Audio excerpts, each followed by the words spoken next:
खुदा ताला की ज़ात को कमोपेश तमाम फ़िरके मानते हैं, लेकिन बात आपके और मेरे नबी पर आती है। नबी करीम रऊफ़ रहीम सल्लल्लाहु अलैहि वसल्लम को अपने लिए बाइश रहमत समझते हुए नबी आखिरुज़्ज़मान तस्लीम करना एक मुसलमान की सिफ़त ईमानी की बहुत बड़ी इलामत है, जिसको ज़रूर हमें मानना चाहिए।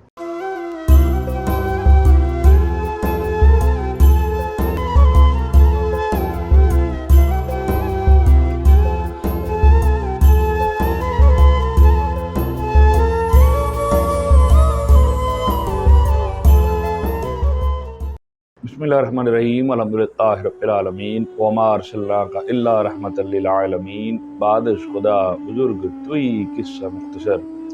नाज़रीन, प्रोग्राम फ़िक्र सुकून के साथ आप सब के सुकून की फ़िक्र लिए मैं हूँ आपका मेज़बान अज़हर इकबाल शामिल। अल्हम्दुलिल्लाह, अल्लाह रब्बुल इज़्ज़त का बेपाया लुत्फ़ करम के जिसने अपनी बंदगी के लिए हम सब को मुंतखब किया और सद शुक्र के जिसने हमें उम्मत मोहम्मदी सल्लल्लाहु अलैहि वसल्लम में पैदा फरमाया। आज बहुत खूबसूरत हदीस नबी सल्लल्लाहु अलैहि वसल्लम आपके लिए पेश करने की सआदत हम लेकर आए हैं।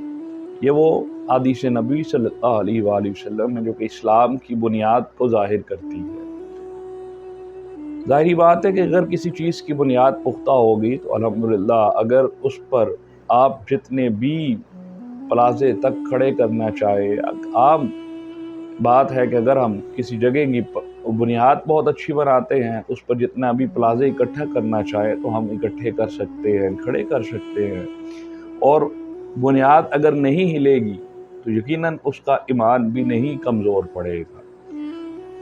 फरमाने मुस्तफ़ा सल्लल्लाहु अलैहि वसल्लम के मुताबिक अगर किसी चीज़ को इस्लाम की बुनियाद करार दिया जाए तो आप यकीन माने, आप खुद सोचें कि वो चीज़ें जिसको बुनियाद इस्लाम करार दिया गया, उसके करने से अगर हम उसको कर लेते हैं तो यकीनन समझ लें कि हमने इस्लाम में दाखिल होने का जो हक़ है उसको थोड़ा सा वो अदा कर लिया है।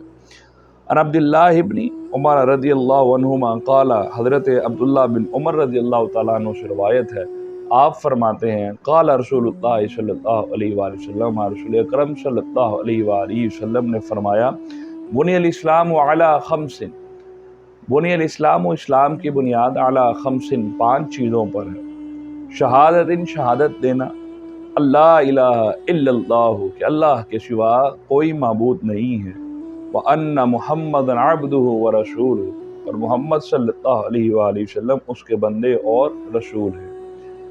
व इकामिस सलाती, नमाज कायम किया करो, व ईता इस ज़काती, और ज़कात अदा किया करो, व हज्जिल बैती, और हज किया करो, व सौमी रमज़ान, और रमज़ान के रोज़े रखा करो। अभी हम चूँकि माह रमज़ान मुबारक के रोज़े रख कर फारिग हुए हैं और उसके बाद लोग अब आगे भी रोज़े रख रहे हैं। इंशाअल्लाह अल्लाह रब्बुल इज़्ज़त सबको ये तौफ़ीक़ात और इनायात बख्शे।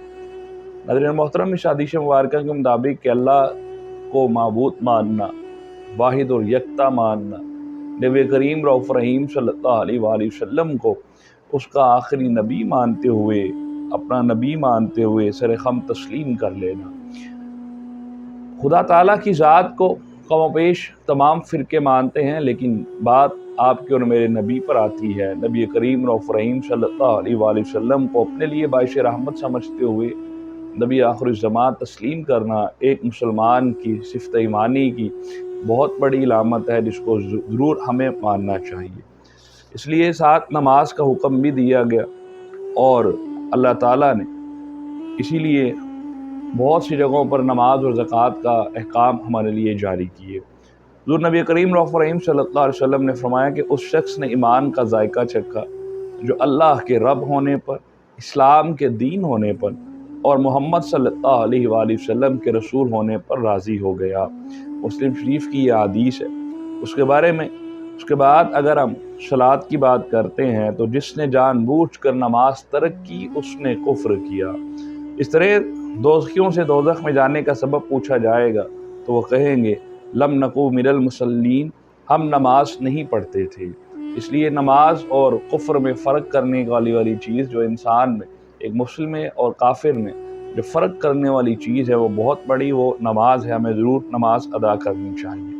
زکوٰۃ کے حکم کے بارے میں یہی ہے کہ اگر کوئی شخص زکوٰۃ ادا نہیں کرتا تو معاشرے میں غریب نہ رہے، اگر معاشرے میں غریب کوئی شخص نہ رہے، سب کو چاہیے کہ وہ اس لیے زکوٰۃ ادا کیا کرے۔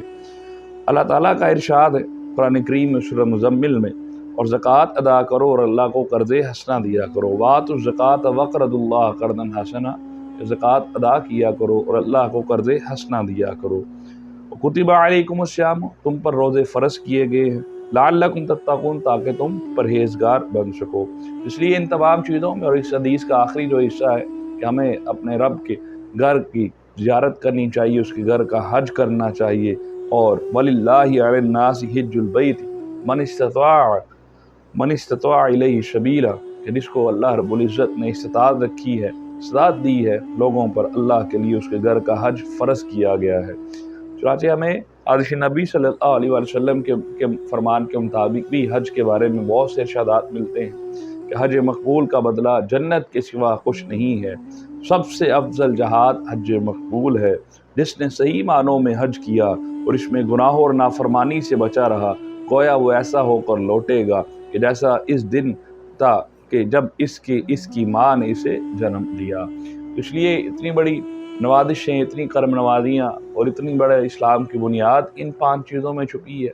ہمیں چاہیے کہ ہم بطور ایک مسلمان نبی کریم رؤوف رحیم صلی اللہ علیہ وآلہ وسلم کی حدیث مبارکہ کو جانتے ہوئے، سمجھتے ہوئے اس پر عمل پیرا ہونے کی اللہ ہمیں توفیق عطا فرمائے۔ اجازت دیجیے، فکر سکون کی ٹیم کے ساتھ السلام علیکم ورحمۃ اللہ وبرکاتہ۔